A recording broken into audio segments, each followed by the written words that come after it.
নমস্কার, আমি বন্দনা। আমার কিচেনে আপনাদের সবাইকে স্বাগত জানাই। আবারও এসে হাজির হয়েছি মাছের ডিমের একটি রেসিপি নিয়ে। আজ আমি তৈরি করব মাছের ডিম ভাজা। এর জন্য আমি এখানে রুই মাছের ডিম নিয়েছি। ডিম আমি টুকরো করে কেটে নিয়েছি আর পরিষ্কার করে ধুয়ে নিয়েছি। আর লাগছে বেগুন। এখানে আমি 5টা বেগুন টুকরো করে কেটে নিয়েছি আর পরিষ্কার করে ধুয়ে নিয়েছি। দেখে নেওয়া যাক আজকের এই রেসিপিটি। মাছের ডিম ম্যারিনেট করব। হলুদের গুঁড়ো, স্বাদ মতো লবণ, আর লাগছে আদা বাটা, কাঁচা লঙ্কা বাটা। এইভাবে যদি মাছের ডিম ম্যারিনেট করা হয় তাহলে আর আষ্টে গন্ধ লাগে না।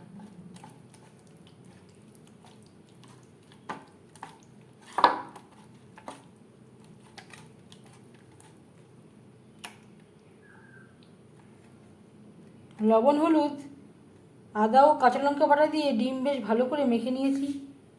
তেল আমি গরম করে নেব। আমি রান্নাটা করছি রিফাইন্ড অয়েলে। আপনারা চাইলে যে কোনো কুকিং অয়েলে করতে পারেন।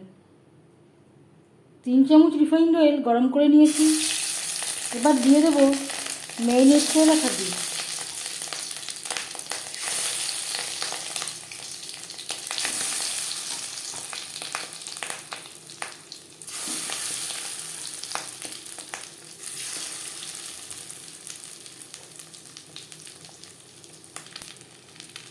একটা সাইড ভাজা হয়ে গেলে অপর সাইডটা উল্টে দেবো।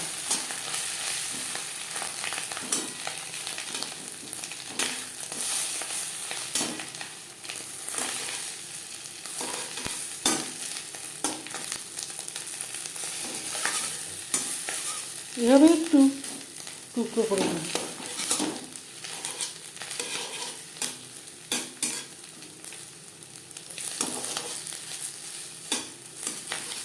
তাহলে ভাজাটা ভালো হবে।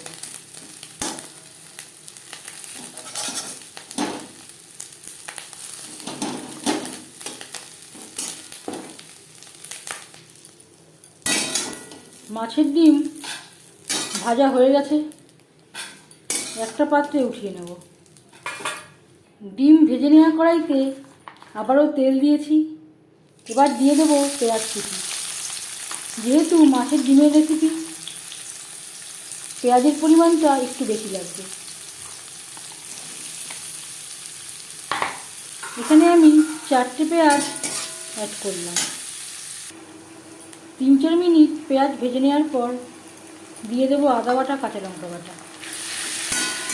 পেঁয়াজের সাথে আদা ও কাঁচা লঙ্কা বাটা বেশ ভালো করে মিক্স করে দেবো। আর দিয়ে দেবো হলুদের গুঁড়ো।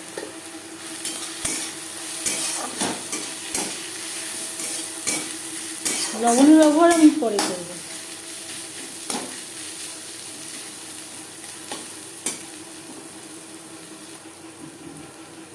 আর দিয়ে দেবো মশলা ধোয়া জল, মশলা কষাবার সুবিধার জন্য।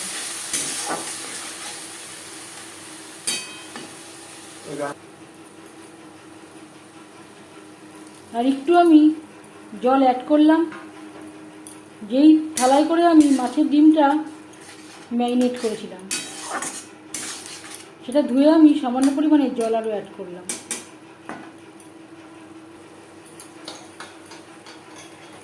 মশলা বেশ ভালো করে কষিয়ে নেওয়া হয়ে গেছে। এই পর্যায়ে দিয়ে দেব বেগুন। আপনারা চাইলে বেগুনের সাথে পরিমাণ মতো আলু ব্যবহার করতে পারেন। মশলার সাথে বেগুন বেশ ভালো করে মিক্সড করে দেব। মশলার সাথে বেগুন ভাজবো মিডিয়াম ফ্লেমে।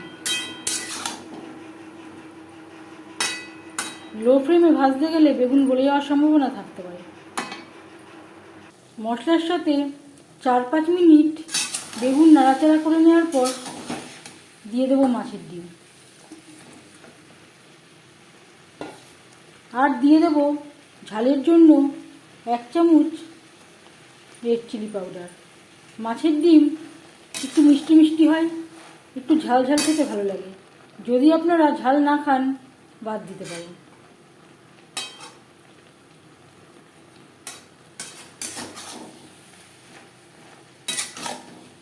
বেগুন মশলার সাথে মাছের ডিম বেশ ভালো করে মিক্সড করে দেবো। 2-3 মিনিট নাড়াচাড়া করে দেবো। 2-3 মিনিট নাড়াচাড়া করে নেওয়ার পর দিয়ে দেবো জল। এখানে আমি খুবই সামান্য পরিমাণে জল অ্যাড করলাম। মাছের ডিম সেদ্ধ হবে।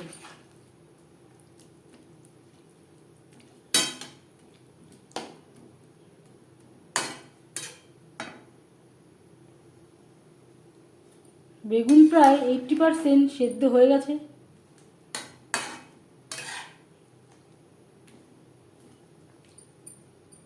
আরও 3-4 মিনিট রান্না করব ডিম সেদ্ধ হওয়ার জন্য। আর দিয়ে দেব লবণ। আগে আমি লবণের ব্যবহার করিনি।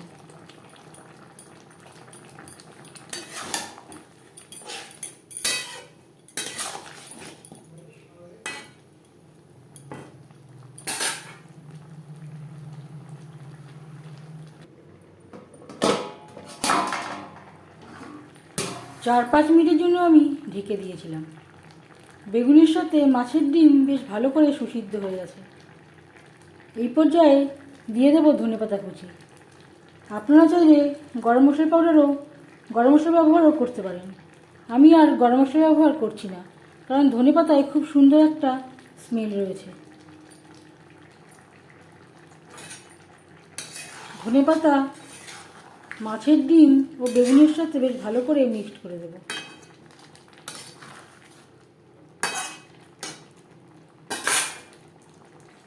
এক 2 মিনিট রান্না করে নেওয়ার পর গ্যাসের ফ্লেমটা অফ করে দেব। 5 মিনিট ঢেকে স্ট্যান্ডিং টাইমে রাখবো। মাছের ডিম ভাজা রেডি সার্ভ করার জন্য। এই রেসিপিটি কেমন লাগলো অবশ্যই জানাবেন কমেন্টের মাধ্যমে। যদি এই রেসিপিটি ভালো লেগে থাকে লাইক করবেন, অনেক শেয়ার করবেন আর সাবস্ক্রাইব করবেন আমার চ্যানেলটিকে। বেল আইকনটা অবশ্যই ক্লিক করে দেবেন। যখন আমি নতুন ভিডিও আপলোড করব তার নোটিফিকেশান সবার আগে আপনার কাছে পৌঁছে যাবে। আপনারা সবাই ভালো থাকবেন। এই ভিডিওটি দেখার জন্য ধন্যবাদ।